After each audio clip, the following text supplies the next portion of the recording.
Mxiety, and I'm on tonight with the lovely, incredible, one and only Dr. Julie Gurner. Dr. Gurner, thank you so much for being here. Thank you so much for having me. Oh my gosh, this returns. I think it's probably been a year, or no, probably over a year. So we're overdue. Overdue. Yeah, definitely overdue. I think people don't realize, you and I know each other Yes. and we've kind of kept in touch from our original meeting. Yes. It's been a wonderful thing. Oh my gosh, it has been such an honor, and having you check in on me. So Dr. Gurner kind of has become an willing, I was gonna say unwilling, but I feel like willing mentor. She's helped me out so much in both like just self-esteem and being confident in what I'm doing here and what I'm trying to accomplish. And so I have just a debt of gratitude. Thank you so much for all you do for me and for I know for a lot of people. Sensei Gurner, indeed. I like that. But so without further ado, can you introduce yourself and give us a little bit of background about you? Sure. I'm a doctor of clinical psychology. I started off very traditionally. So started off in hospitals, prisons, outpatient treatments, inpatient treatments, and really began to go into the university setting and then began to work with people in business. So began to kind of bring that psychology element into people in the workplace, helping executives perform better, helping people who are, other people would say are pretty enviable, just perform at the highest level as, that they can. And what we realize is that a lot of the same psychology principles really apply. So my job really now is to get people who are doing well in their jobs to really perform at their best. And you do, and she does. She will kick your tail without like but without it being like it's never mean. It's always so caring and with so much kindness. And I like that's a skill that not everybody has. And like I'm just that's great. That in itself alone is a quality that is wonderful to have about you. I'm going to have that on my bio, kick your tail with kindness. Do That's a good it. one. Ooh, I like that. I like being quoted. That's fine. But so Dr. Gurner, I don't know if you still stream. You sometimes, right? Or Sometimes. Yeah. But Dr. Gurner is kick butt also. She also kicks tail at answering questions. So if you have any questions, exclamation, the letter Q, and your question following that, and the moderators will be putting together a spreadsheet so we can kind of answer them as we go, as many as we can. And hopefully not miss any. But this is fantastic. So a few things, the overall conversation that I want to have tonight, and it's not super structured, it's just around workplace mental health. And I feel like these questions come up with, to me often. And so I want to pose the questions that the community asks me most often and then go from there. And the most common question is, how do I talk about my mental health issues at work? Like, do I bring them up at all? Do I talk to my boss about them? Is it their business? Like, what do you do? That's a great question. And I think that some of it depends on rapport, right? You have to understand the culture that you're working in and the people that you're working with. Because if you're with people who, they're toxic, they don't get it, they don't understand, you don't want to really put yourself out there for that kind of criticism. It's kind of like putting yourself out there in any other situation. You don't make yourself vulnerable for people who aren't going to be able to receive that. And if you need mental health assistance or treatment, that's a really good time to go to HR, have those conversations, and kind of bypass the people who may not promote you, not judge you, all of those people who could have the potential to hold you back. But in most settings, what I realize is that people dramatically overestimate how much they're going to be judged for being human. And right now, especially now, everybody's isolated, everybody's stressed out, everybody's feeling that anxiety and stress and pressure, that you will probably end up starting a conversation that other people will welcome. And you might be seen as kind of a brave person for even just kind of broaching that with your manager or a peer and saying, you know what, I feel stressed out today. Usually a one way to bring it up is to talk about a symptom you're having that is probably pretty common and shared, because it's a great way to connect with other people around that particular thing. So if you're feeling like overwhelmed or stressed or a lot of pressure, it's really a useful thing to say to a coworker, hey, you know what? Have you been feeling extremely stressed out lately, like COVID and lockdown and all this stuff? And you'll find that like that's a point of connection that helps Mm, people to kind of get there to where maybe you're experiencing something a little bit more extreme and a little bit more serious. mhm. And and you're talking about kind of opening the door to that deeper conversation. And I Yeah. always say, make sure you protect your heart, and if you start sensing that this conversation is not going to go productively, or this person doesn't need to know this thing, it's always okay to pull back, and it's always Yeah. okay to just backtrack a little bit and be like, okay, we're just talking about the stress thing, and that's it. That's the end of this discussion. Uh, Exactly. but is it similar? What about what about mental health days? Like, I need to take a day off, and I know realistically most states have laws where I don't have to say why I'm taking a day off. But Right. is it helpful, like, as a boss, as somebody who also is in charge of people, is it helpful to know if somebody is having mental health concerns? I think that one of the things that's incredibly useful is if you are in a position of being a manager or leader, that you share to those who you manage. So, like if you're someone in a Example. position, yeah, to be an example, to be Hmm. a role model, even just taking vacation, period, right now, a lot of people feel guilty around that because they're like, where am I going? They know I'm not going anywhere. I'm at Right, home. right. But yeah, just taking that vacation is so important. And if you have the opportunity to share and say, this has really been stressful for me. I'm going to take a week and just, watch some Netflix and relax. I'm going to take a mental health week for myself or a Friday.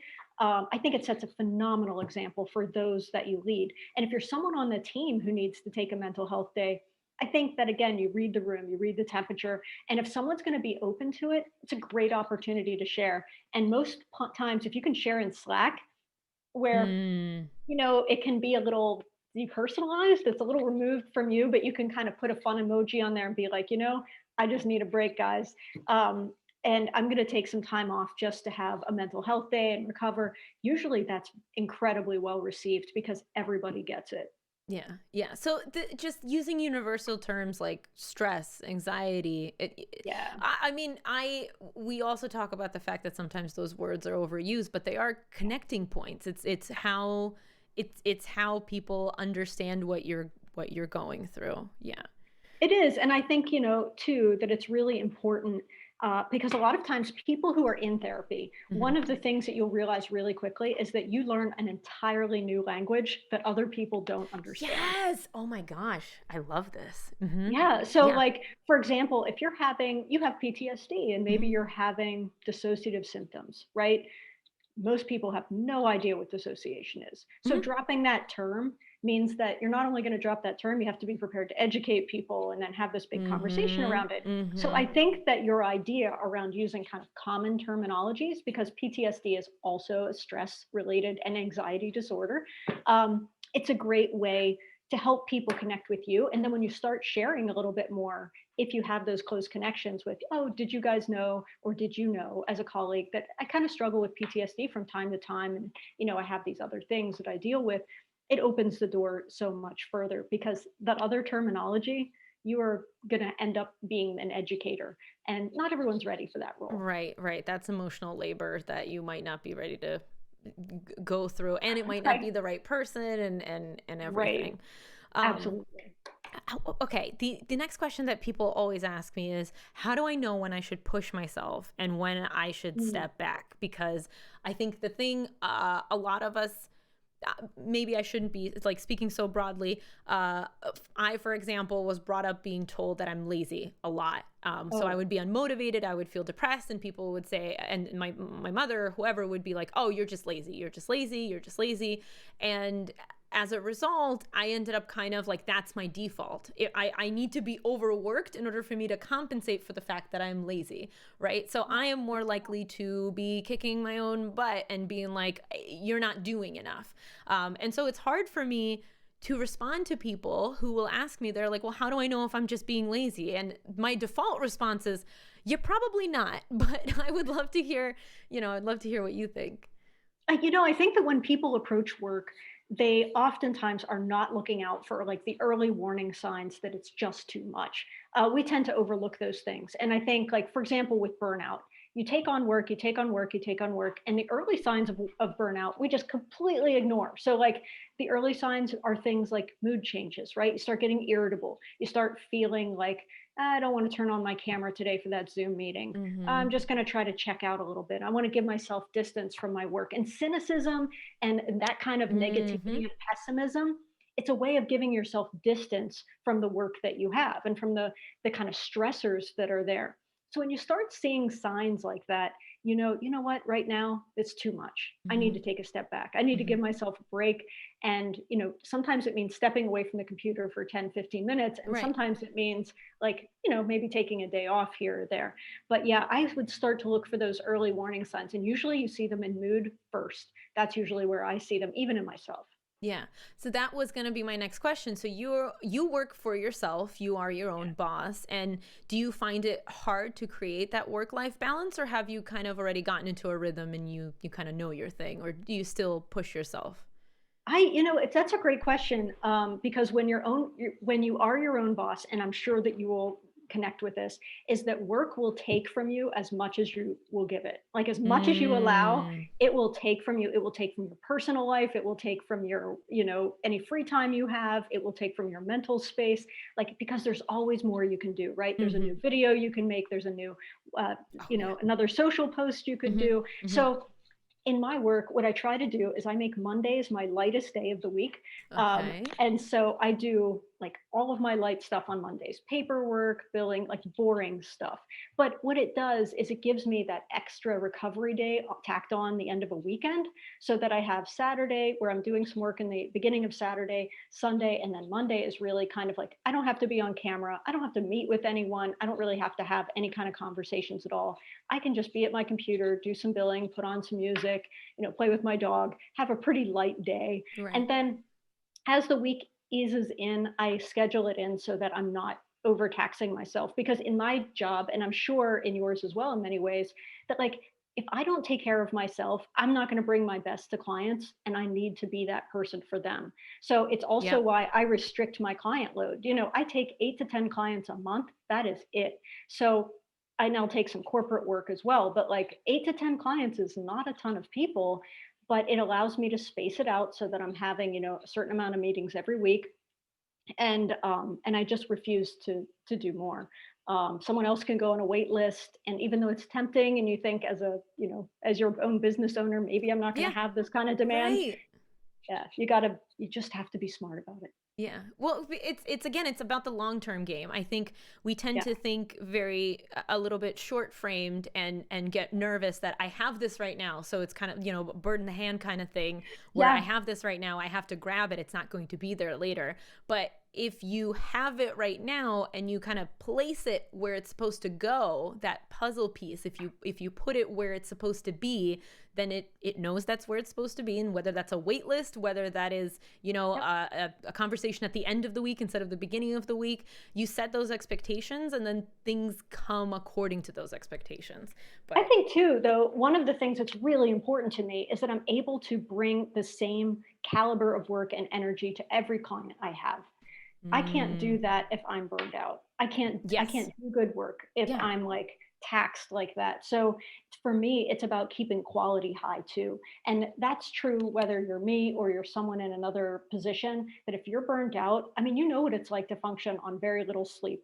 I mean, you are half in the bag, you're not really present, you're not bringing your best. I think it's equivalent to drinking far too much, Yep. studies show. So, Oh that's yeah, yeah. There's that study that they just did that was talking about the fact that like not sleeping is the equivalent of drinking like 5 beers or something, yeah, and it's how it insane. impairs your like everything, your reaction time, your understanding of people, your Right. own responses to like your own emotional things that are going on. Yeah. Yeah, that's not what I want to bring to the table. Yeah, that's exactly it. And it's really interesting because I will put the same amount of pressure on myself no matter how I might know that I'm tired, but I'm expecting the same of myself, right? Yes. So it's important, if I'm going to expect the same of myself, that I need to be keeping everything in that same line. So that means sleep, that means exercise, that means eating. Yes. All of it has to be intact in order for me to go and make sure my executive functioning is where it's supposed to be. And on top of that, you have to realize that it is unreasonable to expect you will function at a certain level if you're not in those places. Right. So that when, I think sometimes we have this unreasonable expectation that I should be able to crank it out regardless. And that's just, that's not human. Yeah. So we have to look at the limitations of our body and work with it. And that means taking care of ourselves. And that's where we're going to bring our best to the table. So I am experiencing this issue, and I'm totally using you as a sounding board for myself. But I'm experiencing this issue where I feel like I just can't climb out of a burnout where I'm burnt out and I keep taking them, like small breaks and stuff. I feel like taking a big break is not an option for me because I'm not in a place to be able to do that necessarily. But I keep taking these small breaks and I keep coming back to, I'm just tired. I just like, that being said, as I'm saying this out loud, I am on like medication that's not helping this. So as I'm saying this out, I'm like, I probably should be giving myself a little bit of credit. And it's only been like 2 weeks and I need to get this stuff out of my system. And then it's a whole different, anyway. So you're actively like working against yourself and blaming yourself.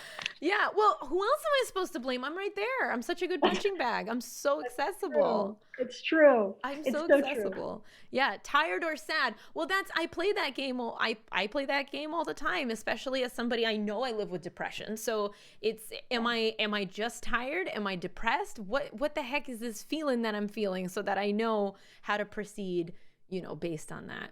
Well, I think that, your first call to action is to talk to the doctor about the medication and to see like, all right, am I right that this medication is having this impact on me? And if you are, you already have your answer. Right. So that helps to remove. This one, they told me, so this is not a mental health related medication. I have like nasal stuff, so I'm on a corticosteroid and stuff. So that stuff messes with you.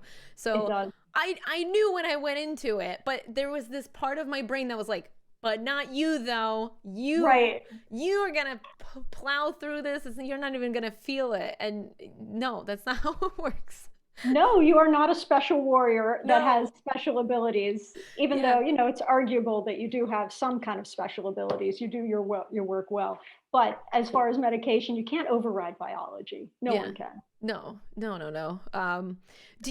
So you work with executives. Do you find a big thing? So burnout is a big topic. Another huge topic is, from what I have seen, imposter syndrome. I've gotten to a place, but I don't believe that I'm supposed to be there. And can we talk about that and handling that and everything? Let's talk about that because I think that it's really rooted in self-belief, right? That we don't believe we deserve something. We believe that if we get someplace, it's by accident, or that maybe nobody has picked up on the fact that, we're really not as competent as we seem to be. And I think it too is underestimation of other people, like an overestimation of other people's abilities, that when you think about it, a lot of people have no idea what they're doing, right? And at the same time, these are people who feel very confident. I don't know about you, Marie, but I've gone to meetings with people who you sit down with them and you say, this guy has no clue what he's talking about. Have you ever had that experience? Yeah. No, the person that they're just kind of, they're saying all the right words. Right. But nothing's really coming out. And, you sit there and these are people who oftentimes have positions of authority. They have positions that, they make a lot of money and, no one is the expert at everything. And, not to be political, but like our president is at the highest office of the land. And, it's arguable whether or not he has the expertise or, the criteria that should qualify one for the highest office of the land, but he feels very confident and very secure that he deserves that position.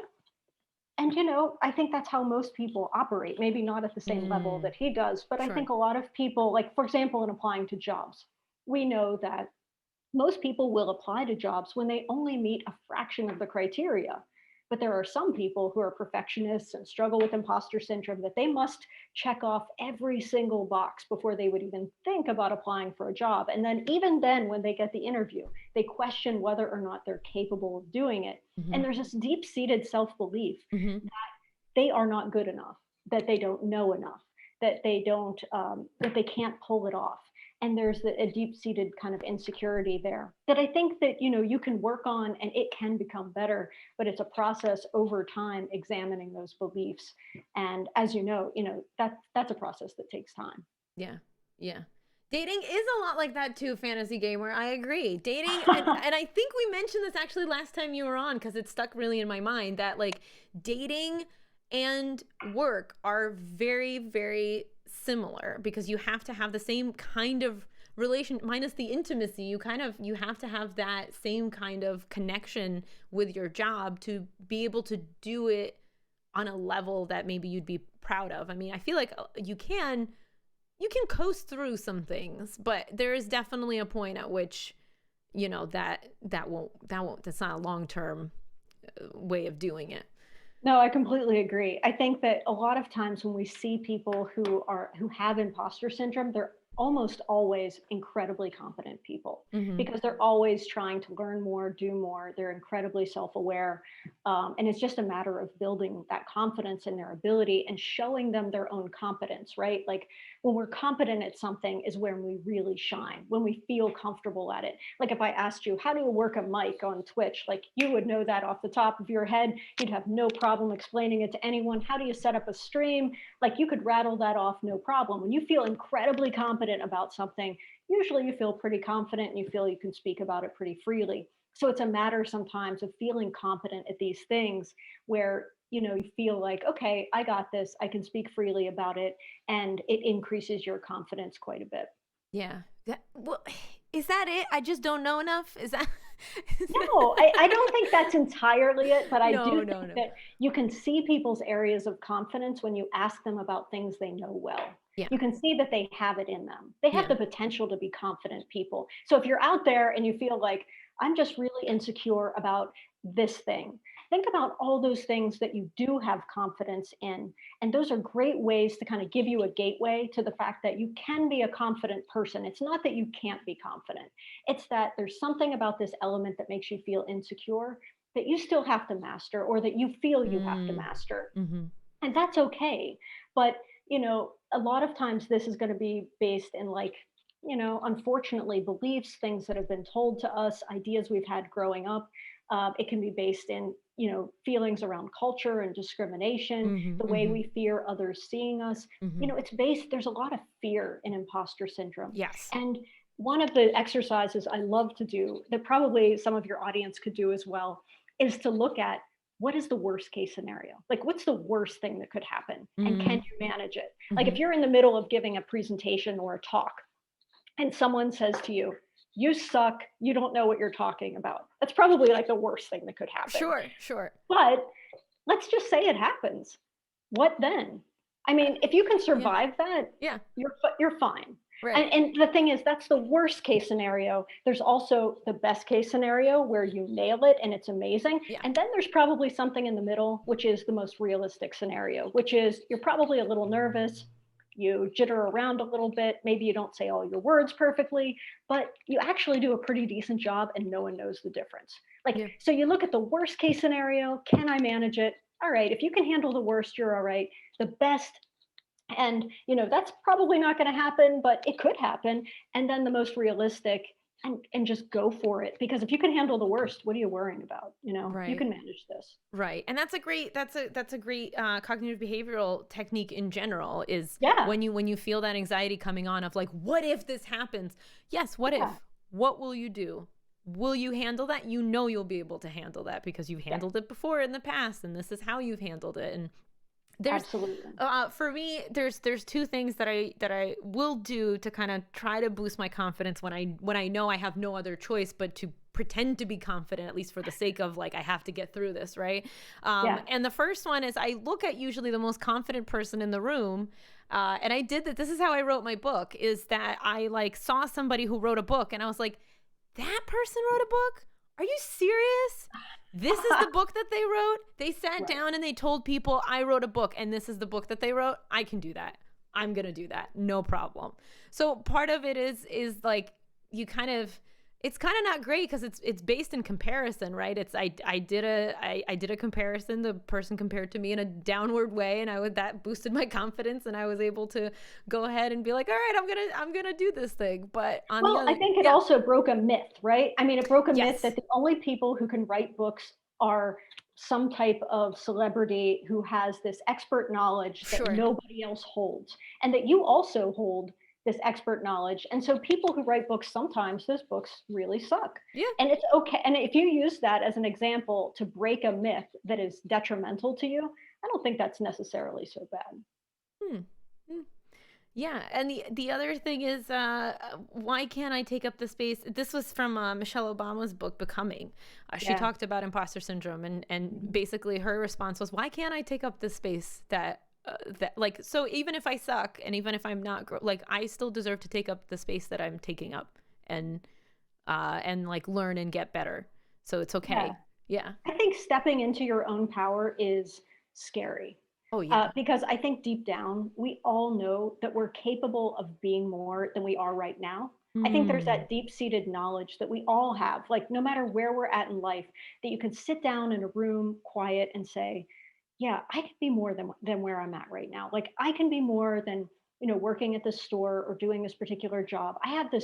I know I can be more than where I'm at. And being able to step into that though is scary. It invites criticism. What if other people say things? What if, to go through your exercise. But if you can break through that, if you can start that journey, there is absolutely nothing more fulfilling than kind of stepping into a path that you believe deep down is kind of meant for you. And I think also conversely, Mm. there's nothing more frustrating than feeling stuck in a path that you know isn't right for you. And that's a point where a lot of people resign and they settle and they struggle because they know deep down, like, if I would have taken the chance, if I would have taken that opportunity, if I only would have tried, then maybe I wouldn't be where I'm at. And they were just too scared or too hesitant. And so I really encourage people that, like, if you're one of those people sitting at home, that like you take whatever that next step would be towards something you really want to do, like take that next step, like give it a shot, create that thing that you want to do, put it out there and see what happens. Because if you go your whole life and you never try, that is going to be the tragedy of your life. Yeah. Yeah. Well, and people will often ask me, I feel like I don't have a purpose. Why am I here? What am I doing? And my response is very nihilist. There's a term for it. It's like optimistic nihilist or something. I think that's the right term. But it's basically like, yeah, no, that's absolutely correct. You don't have a purpose, but you figure out your purpose, and that thing drives you so hard with so much passion. It is the thing that gets you through the rest of your life because you're like, this is what I'm supposed to be doing. And that is stronger than any job that you just take because you need to, you need to work and you need to pay the bills and everything, which is also totally okay. But Absolutely. yeah, but if that's killing you and you need to find your purpose, then it's time to start trying. And um Yeah. And to build on that, I don't think that you need to know your purpose right away, and it no. doesn't have to prevent you from being happy. I mean, children run around happy, curious, exploring the world, and they have like absolutely no idea what their purpose is. If you Yeah. ask like a 3 or 4 year old, what is your purpose in life? They're like candy or whatever, Sure. Sure. So they have no deep purpose they're Right. connected with, but they Right. can still explore and be curious and connect. And so you can do that and tap into that and find the thing that really speaks to you. Um, and you don't have to know your purpose or your driver right away. I just think that people, one of the big, I guess, like thing that sticks in my craw is people who really settle when they know their life could be different. Mm, They settle in their relationships. They settle in how they let their friends treat them. They settle in the jobs that they, yeah. stay in for far too long.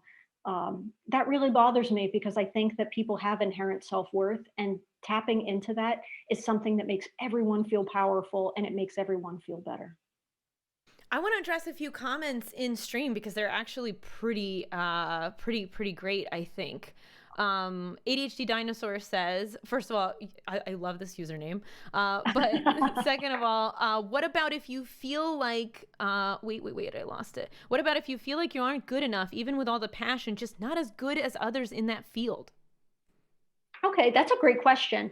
I think you have to find the one thing that differentiates you. What makes you different? Because I think when you're competing against someone and you say, I'm not as good as X Yeah, at, let's just say it's streaming. sure. Well, what's your point of difference? Like, what is the thing that you're really fantastic at and double down on that? I don't think you have to be exactly like someone else. There's probably 1,000 psychologists out there and 1,000 performance coaches out there.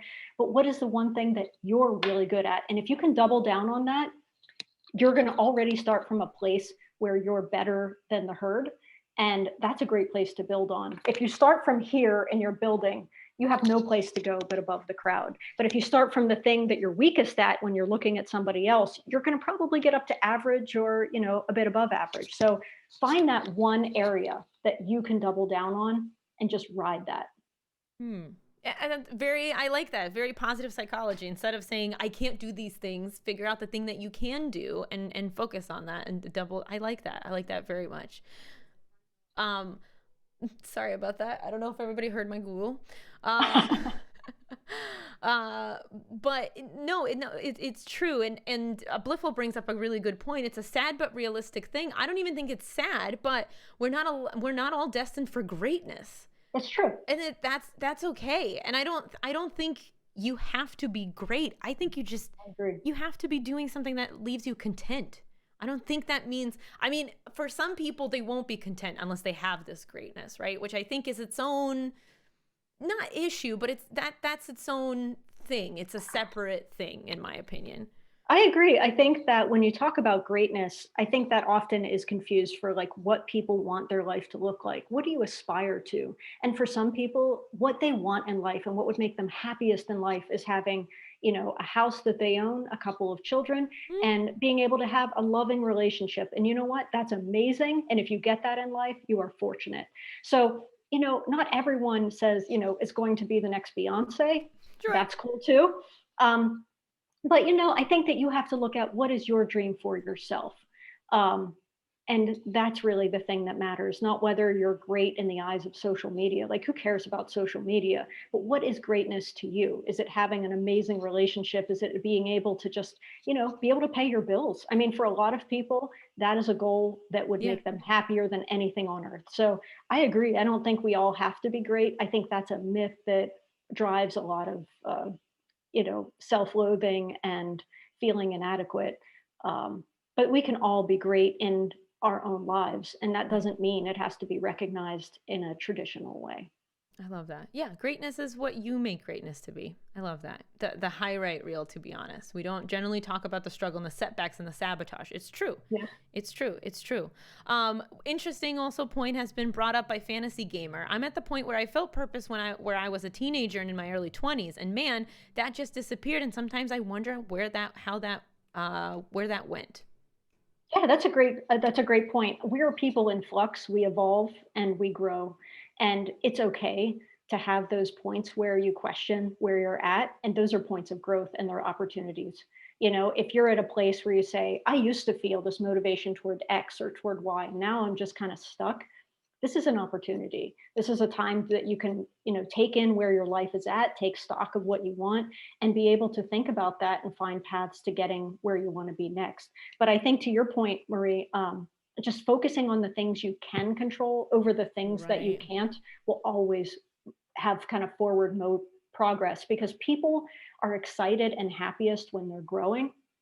That's the thing that really makes people feel good, is that they see themselves in progress. They see themselves moving in a path. I think people just there's a great saying that says the only things that don't grow are dead things, right? And I think that we oftentimes, we notice that even within ourselves. This is also a tough one for me because progress cannot be constant. It can't be always moving. It comes in ebbs and flows. There are certain things that you set up that won't pay back until a little while, and you need to wait for them to pay forward and everything. So, but that's a really tough spot for me to be in, where I sow the seeds and then I have to nervously wait and see, what's going to come up, what's going to pop up. Are none of them? Am I going to get no plants, or is something going to sprout up over here and I have to like go and grab it and make sure I tend to it on time and everything?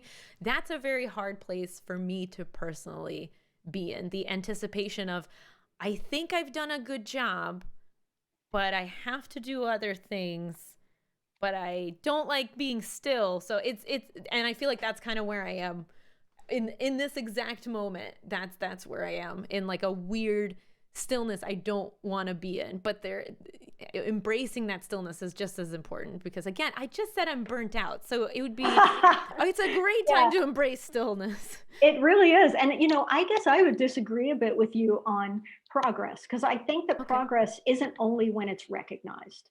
I think that if you define your own motion by what other people think or see or say or approve of, that's going to be a rough path forward.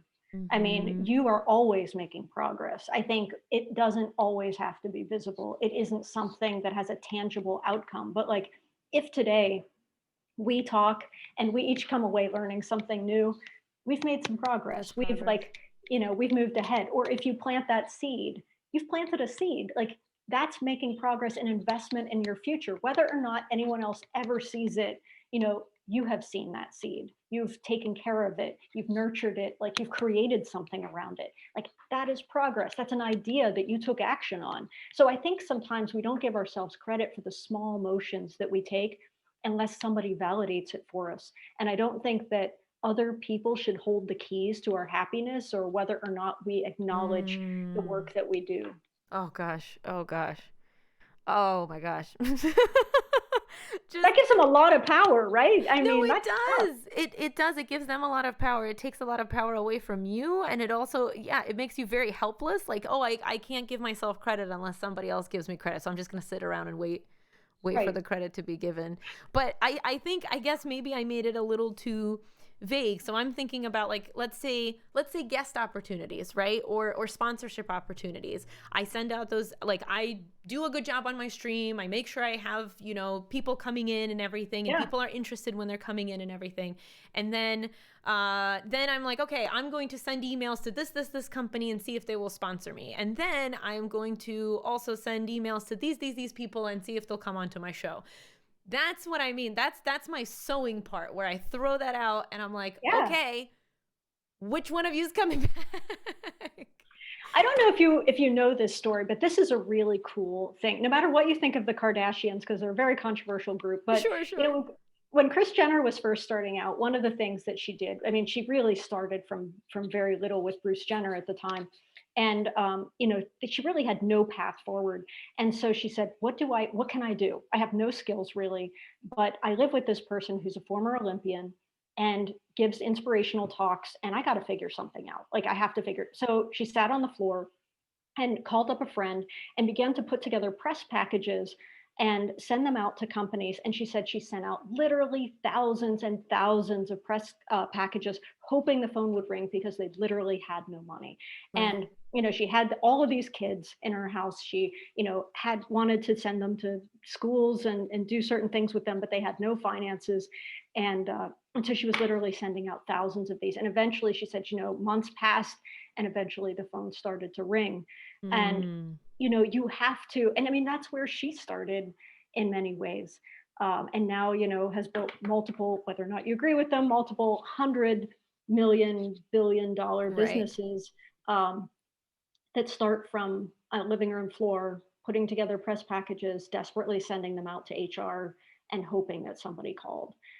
We all have to start somewhere. And I don't think that those are ever wasted efforts. We're not all going to be at the realm of Kris Jenner, but we certainly have to start in the exact same place. And we only see people, as one of your commenters pointed out, we only see the highlight reel. We see them with their beautiful cars and their whatever it is. But at the same time, we don't see the fact that at one point, really hustling, really struggling, not doing particularly well.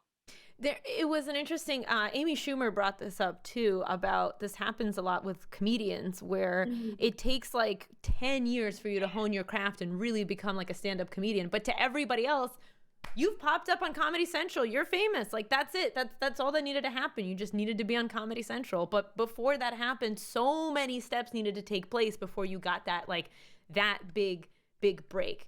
And Right. and we kind of I on one hand it's very strange. I feel like socially we like idealize that time. We're like, oh, that's their struggle, that's the time when they earned their stripes, you know. And then on the other hand we're like, that stuff doesn't really count. Let's you got this out of nowhere. This came at you out of nowhere.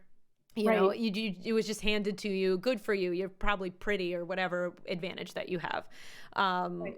It's a very dissonant thing, I feel like, or to hear those both sides, and to see people have these weird relationships with just, it's a very weird relationship that we all have, I think, with success I socially. agree. And I think that, poverty is very romantic when you're not in it. I mean, that's for sure. But when you're in it, there's nothing, no one wants to post on social media. Like at one point, I had $9 in my bank account and we couldn't buy a pizza. I can remember we're renovating this house, we're using YouTube videos, and you have $9 in your account and you're like, oh my God, we can't even order a pizza. Like that sucks. But no one, at no point during that time did I think, oh, I'm going to go on Twitter and tell everyone I have $9 in my bank account.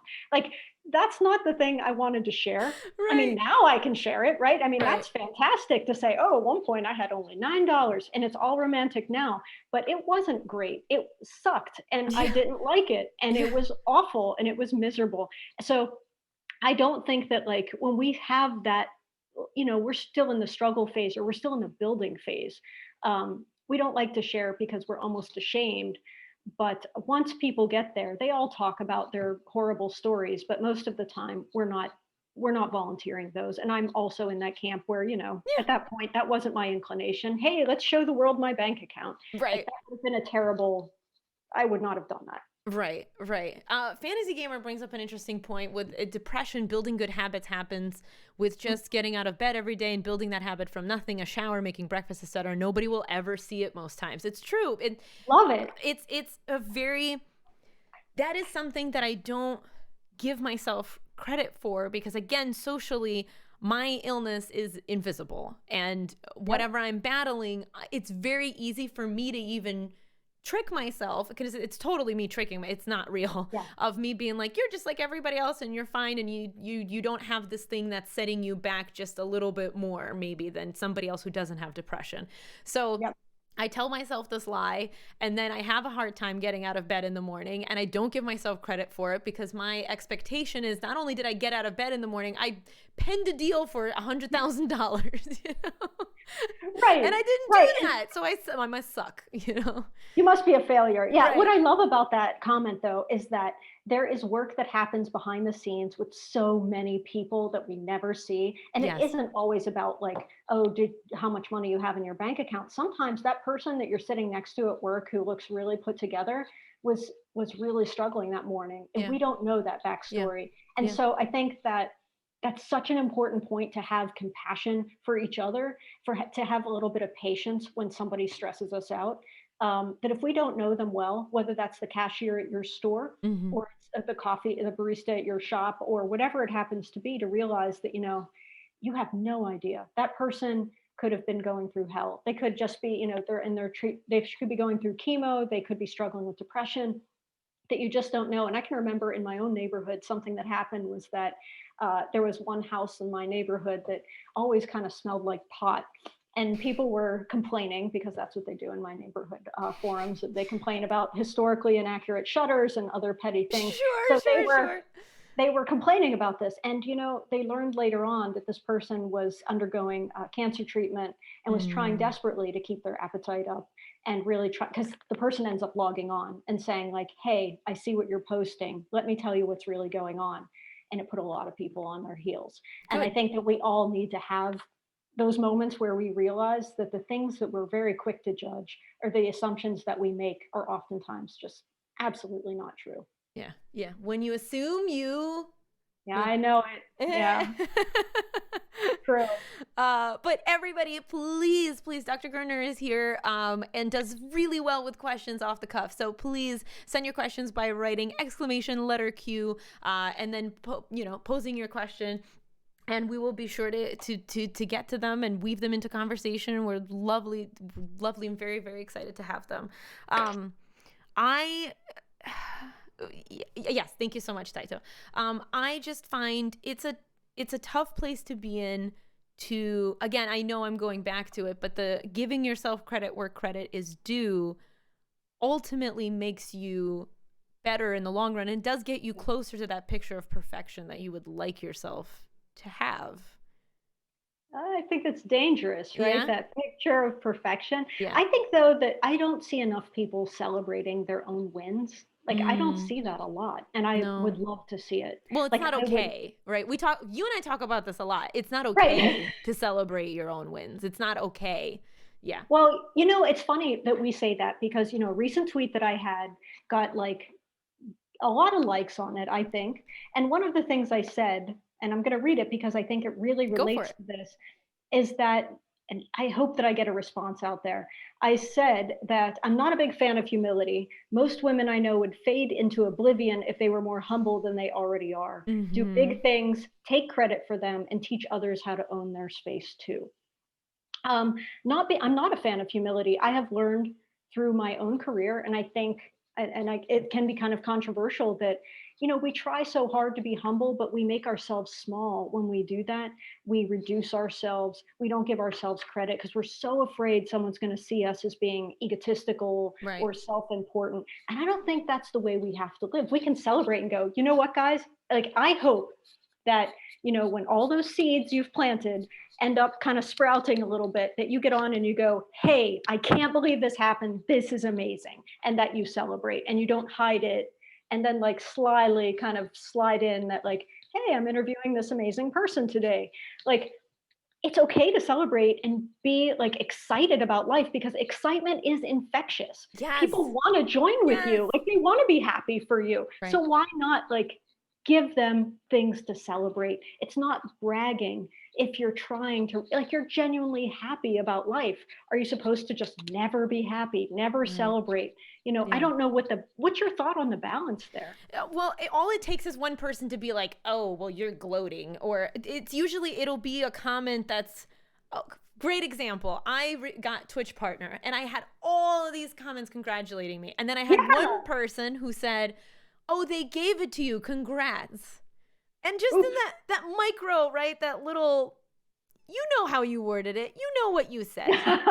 You know what you said. Yeah, they gave it to me. Like I sat around, did nothing. And then somebody was like, you want this? And I said, no, sure, whatever this is, Yeah. But it's that balance there. The balance there to answer your question is in recognizing it's being able, I think the key to it is being able to recognize the steps for yourself, to sit back and be like, what steps did I take to get here?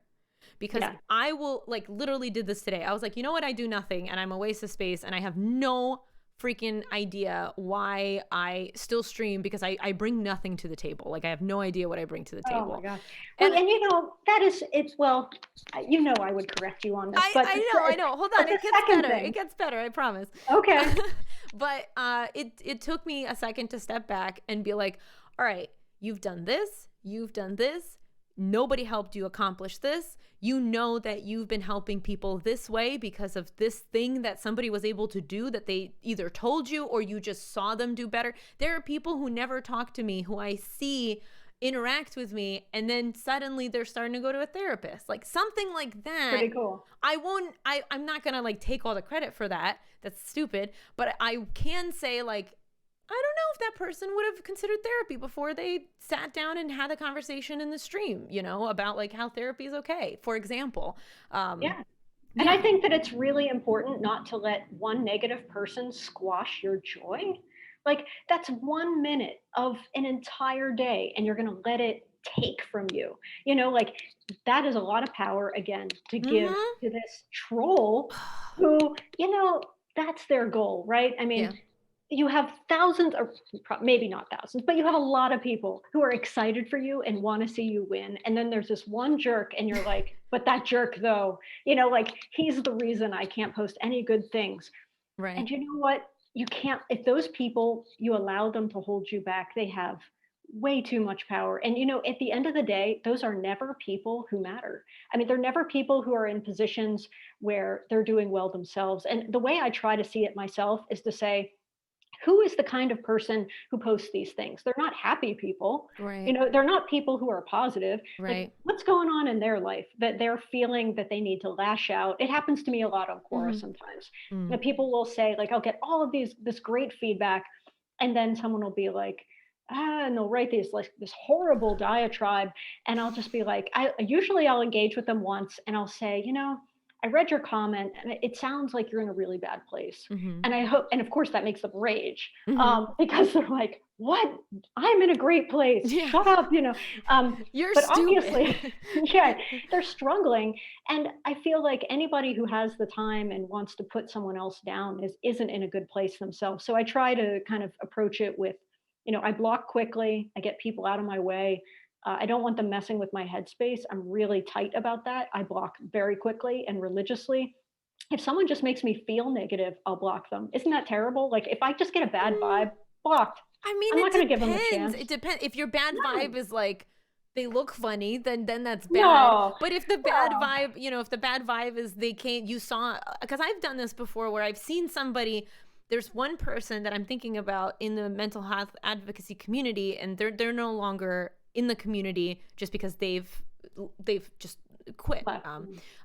So and I still won't name them, but all I saw was they would reply to comments of other people. So it would be they'd seek out comments from people saying things like depression is stupid and who cares if anxiety is just people being wusses. They'd seek out those comments and then write like these long paragraphs about like this is why you're wrong, and I would read that and I was like, I can't imagine having a conversation with you. I'm just going to mute this because I can't keep Right. seeing you respond to people in this derogatory way who are clearly suffering themselves. Like, this Yeah. is a cycle I don't want to be a part of.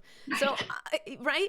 And I think that's fair. It's depending on what it is for you. If you're doing it because you just feel like, oh, I'm going to gain something out of blocking this person because I'm going to feel superior to them, that's Right. stupid. I agree. I don't think Right. that's right. But when I talk about it, though, I talk about like, I guess that I'm very militant about guarding my headspace. Like the news, if it's panic 24/7, I don't watch it. I'm like, look, I'll catch up like in a day or so, Yep. but there's nothing new that's going to happen Yep. today, and it's going to be the whole world is collapsing and on fire. I don't know that that's useful for me. Or, if I'm on social media, I'll be on social media for a bit, and then I'll like turn it off because social media is like the whole world is on fire, and, Yes. All the that's time. another thing. Right. Right. We're raging, we're upset. But what I mean by that negativity, just to be clear, is that if someone's starting to egg me on or is posting kind of a smart remark that isn't well intentioned, I'm Mm-hmm. not going to dig into that. I'm just Yep. going to block and move on. Yep. And I think that it's healthy. And I think we give to people too much space in our lives and in our heads. And if we can clear that out as much as possible, it does us a great benefit. I think one of the best things I did recently was I didn't respond to a troll and it took everything in my body. And I took the response and I told people in my circle, I was like, this person said this. And I still vented out about the fact that Right. this made me frustrated and upset, but I didn't take it publicly because I Right. recognized that publicly this would give this person way more attention than Yes. they deserve, and also would give them very negative attention that they probably don't need if that's what they're commenting, right? So so I got upset. I told everybody, can you believe that this person said this? It's very annoying that they think this thing about me that's completely untrue, and they're going out of their way to be so mean. But then that's it. That's all the space that it takes up in your head, and then it's gone, and then the moment is over. And that's when I see those kind of comments, that's what I've been trying to focus on, is that like I really hone in on them and they're really important to me for like maybe an hour, and then afterwards I find more important things to do because I can move on with my life, and my life is pretty okay compared to this person who really felt like what the thing they needed to do in that moment was to be a rude butt. Yeah. Rude butt is a good way to put it. Rude. I don't know where that came from. Lot of tail and butt conversation. So it is. I've heard. That's what I've heard. Yeah. I haven't tuned in for those ones, but I should. Oh my gosh. But this has been absolutely fantastic, Dr. Gurner. If I want to give an opportunity to everybody, if you have questions, please be sure to throw them out right now. Now is a great time. But yeah, yes, more questions per person. Okay, yes, you can have more than one question because we don't have the normal queue that we use. So I do want to make sure that we're mindful of Dr. Gurner's time. So we're only going to take like, one or two. But I please go for it, especially because the queue is totally empty right now. So please be sure to ask. Now is a great time. Dr. Gurner is great about reminding you where your confidence is, that you left it behind you and you got to go pick it up again. And It's so true. anything I related to that. One of the things I wanted to talk about, though, that I've found really interesting is that recently, people who come across things that make them incredibly anxious, that we forget that anxiety is often a blocker to other emotions and why that Mm, is. And I thought that'd be kind of an interesting thing to just to say a little bit about, because a lot of times when we get super stressed or we're anxious about something, we can't feel anything else. Like we're not able to tap into the good things that we have going in our life. We're not able to tap into a lot of the supports that we could be utilizing. We're not able to tap into the great things that we've done. And it's because a lot of times with anxiety, the part of our body that responds to anxiety, it's all about threat. And evolutionarily, our body mm-hmm, brings attention to that thing that is, the most important thing we should be focusing on. And mm-hmm. in a modern world, we kind of misinterpret what the threat is. And a threat isn't really an internet comment. Um, but Oh yeah, it's not. Oh, I love that. I love that. so anyway, I didn't want to take away from things that other people wanted No, to no, ask. no, no. So there's three questions. So I think that All right. that'll be perfect, fam. But how do I stop overthinking is a great question, but I feel like that's a long one to answer.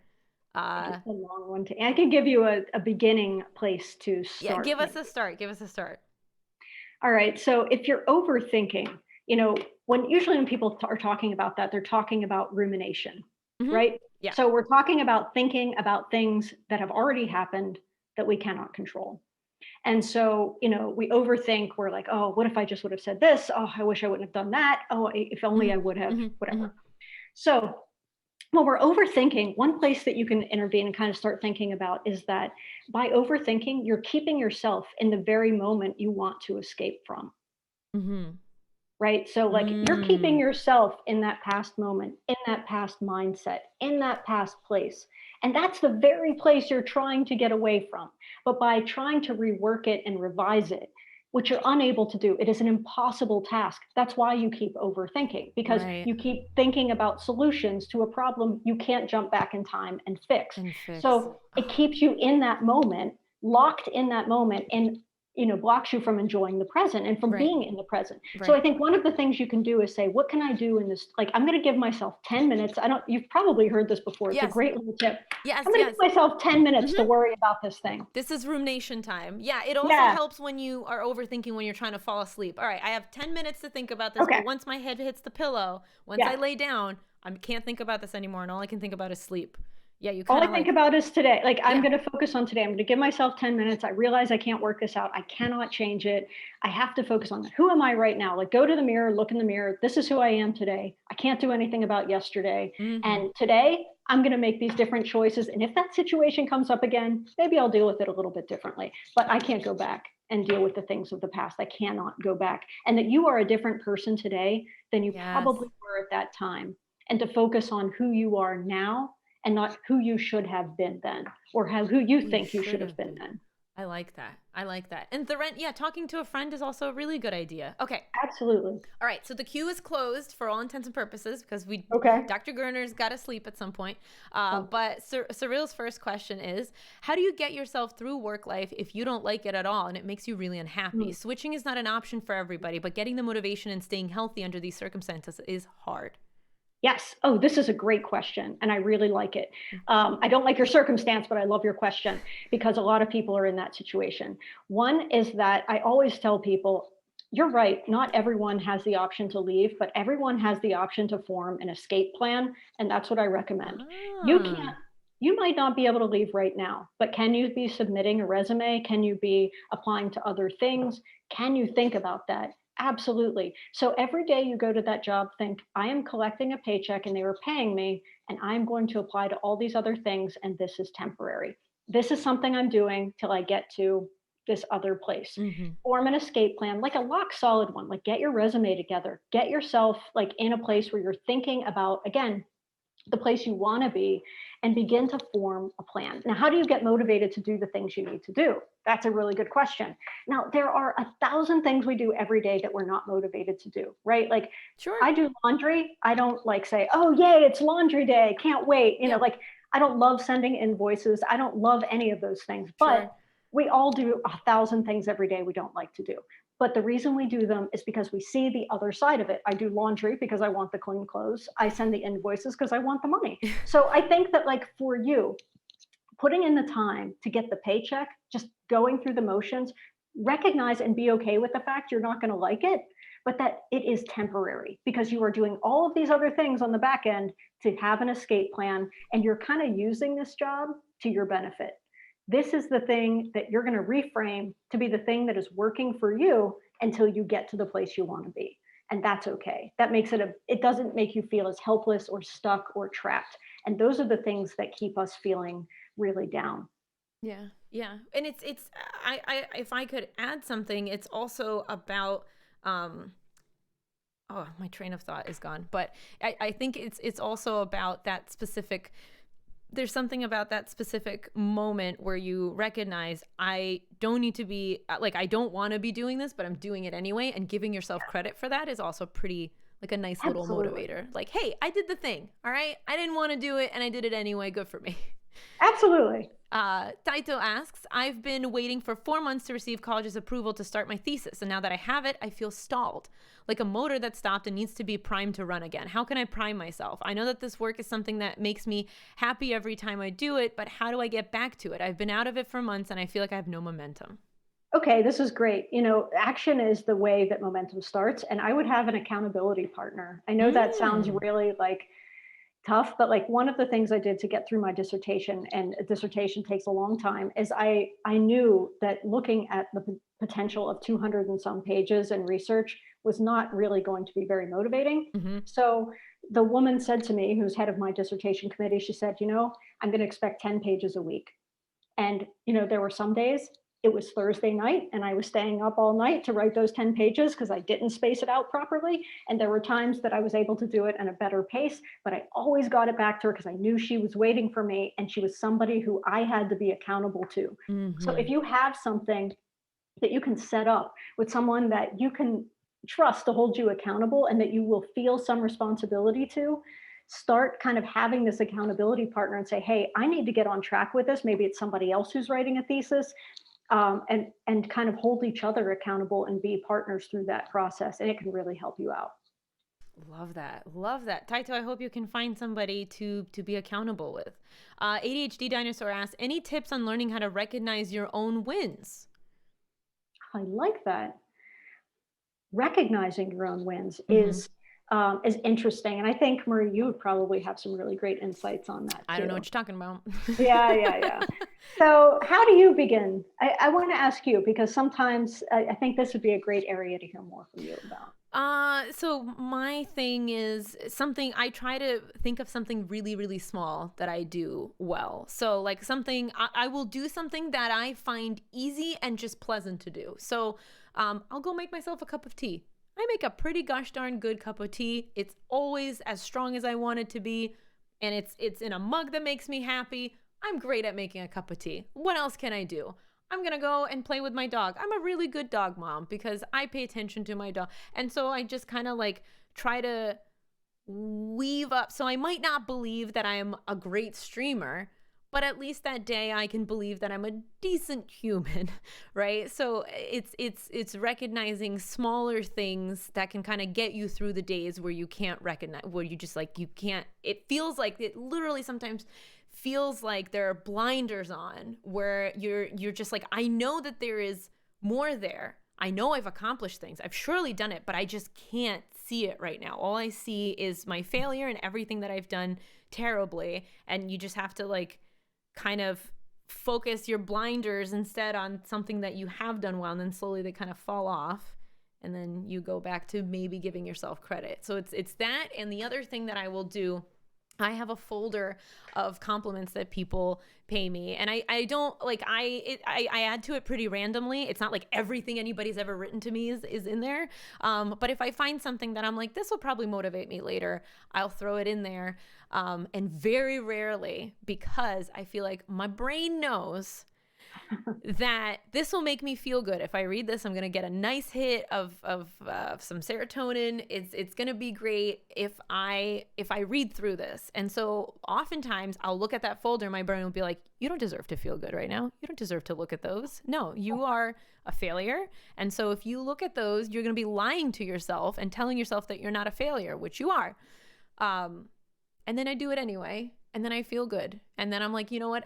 Maybe I didn't help somebody today. Maybe today was not the day where I accomplished 4, 5, 7 things, but I did this day and I changed this person, and maybe I can do something tomorrow, and maybe I can do something, in the next hour or so.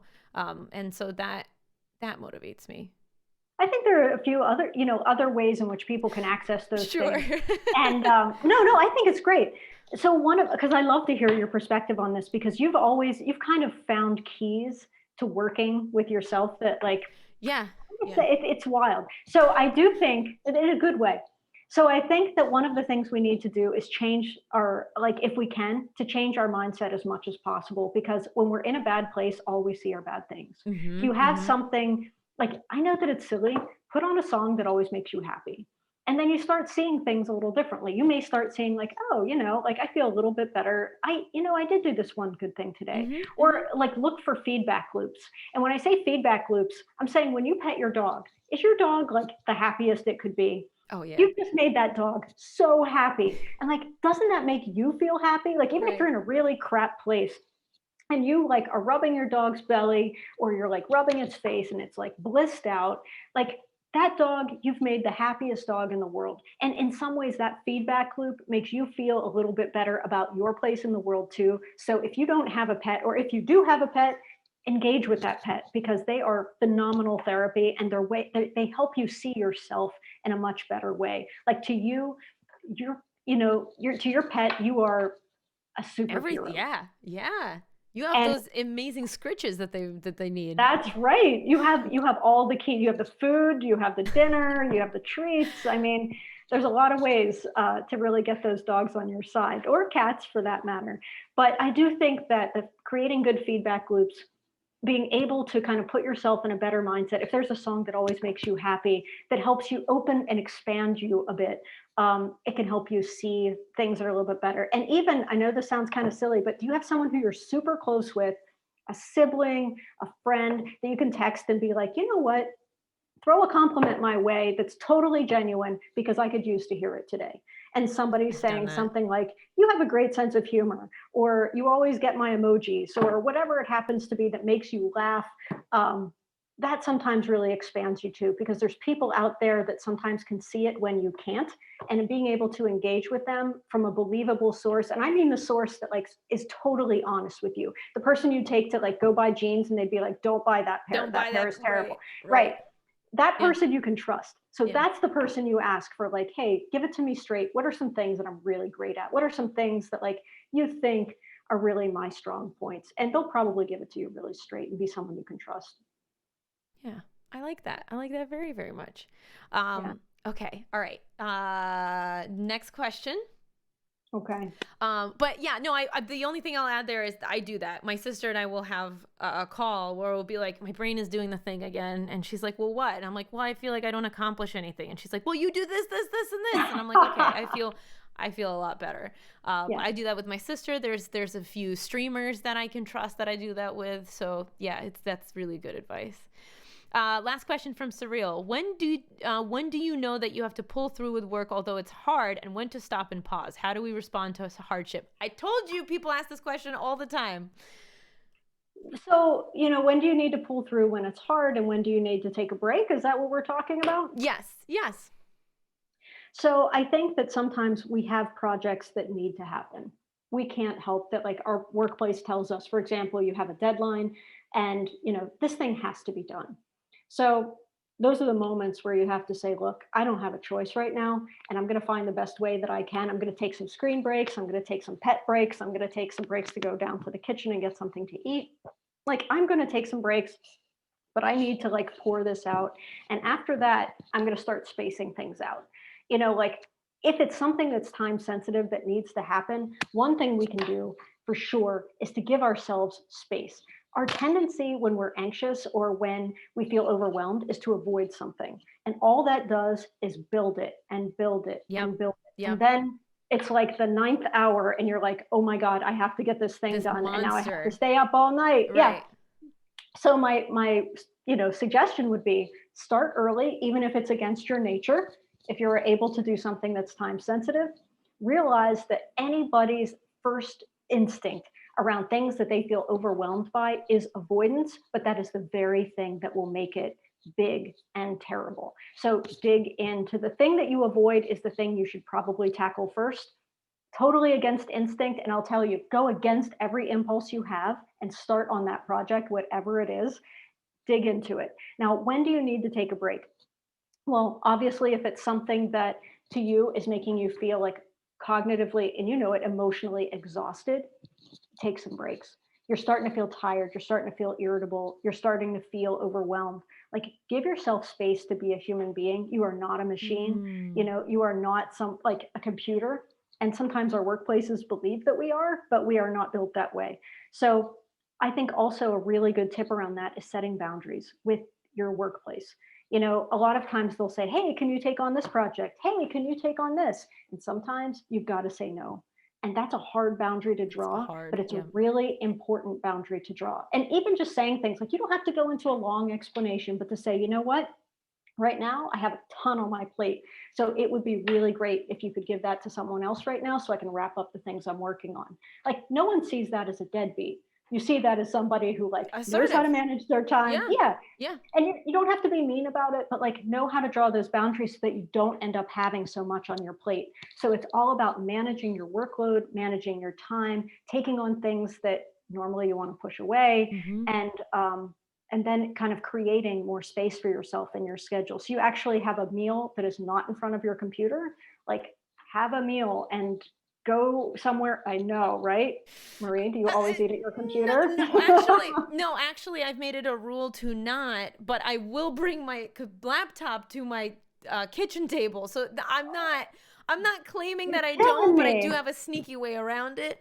But yeah, no, I try not to bring food up here upstairs, like, because that's the whole point. I don't like when a dish is dirty next to me. That's very distracting to me. So, but if I bring everything to the kitchen table and I work and eat at the kitchen table, not good. No, it counts. Well, it counts. The thing is, we need to keep our spaces pure. And I think there's a lot of cognitive benefit to that. So like what I mean by that is if you do work in your office, do work in your office so that when you leave that office, you can go, oh God, thank God that's over. Yeah. I'm done. I'm very fortunate to have a separate room. And I definitely, that helps with the headspace of this is here. And then when I leave here, I close the door and I don't have to enter this headspace for a while. But the thing is, if you do carry your laptop all around the house, then the house becomes all of it a potential workspace. So it is really important to say, how much in my life am I willing to kind of cross-reference with work, and where am I going to draw those boundaries? And can I just take a moment in the afternoon, especially now, by the way, as the sun is setting earlier, take a walk in the afternoon. When the sun is at its peak. Get in as much vitamin D as you can. That's made such a huge difference. Has it really? Oh, yeah. Yeah, no. Going out in the middle of the day has made a huge difference, breaking up my day. And then I am like ridiculously more productive afterwards. Yes. Ridiculous. Yeah. Yeah. So it's a great opportunity to give you that headspace too. So the person who asked about the work and the space, hopefully that gives you some ideas. Thank you so much, Dr. Gurner. Okay, so where can people find you and talk to you and you know, and what's something that they should know about, like any closing remarks, you know, be as profound. No, I'm kidding. But just be You're not yourself. going to get a lot of profound, but you can find me. You know, I love to connect with you guys over Twitter. I usually have some great conversations there. I'm at Dr. Gurner. I'm actually at Dr. Gurner pretty much everywhere. If you want to hear some specific mental health related insights, I'm Julie Gurner on Quora. I get it probably around, I think I got 1 million views this month. So like, there's a lot of people reading that stuff. Right. So we can kind of, you know, go on there, ask me a question. I'm happy to answer. Periodically, I'm on Twitch, but for the most part, I'm on Twitter. I'm on Quora. Feel free to connect with me. I'd love to get to know you better. Throw a tough question at me there. You can get my, you know, insights for free if I have any to offer, and keep being a part of this wonderful stream and community. You guys have something really special, and I always tell everybody, you know, you only cultivate this kind of community with great leadership. And I know you don't always see yourself as like a leader or whatever, but you have created a wonderful community here in a great space. And I am really fortunate sometimes to get to be a part of it. So thank you so much for having me on. I admire the work that you do. You're fantastic. And I hope we continue to keep in touch. Thank you. You can't get rid of me. So that's, that's that. But thank you so much for being here. We're going to pop back in just a few seconds. In the meantime, don't forget to be the light. I'll see you back real soon, everybody. Thank you.